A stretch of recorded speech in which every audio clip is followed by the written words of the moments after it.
عز و جل ہم سب تیرے گنہگار بندے گنہگار بندیاں تیری بارگاہ میں افطار کے وقت حاضر ہیں مولا، ہم سب کی حاضری کو قبول فرما یا اللہ عز و جل۔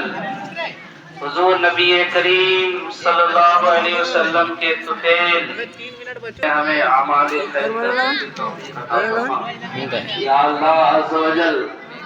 ہمیں ہر برے اعمال سے بچاؤ، ہمیں نیکیاں کرنے کی توفیق عطا فرما، ہمیں بدیاں کرنے سے پرہیزگاری عطا فرما اے اللہ عز و جل۔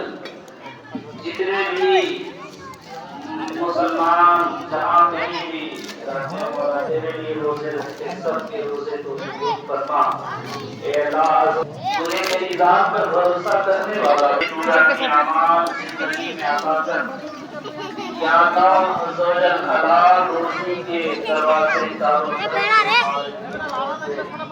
اے اللہ ہمیں تقویٰ و پرہیزگاری عطا کر یا اللہ۔ تیری عظمت اور بڑائی ہمارے دلوں کو ہمیشہ زندہ رکھ یا اللہ۔ میرا اور تمام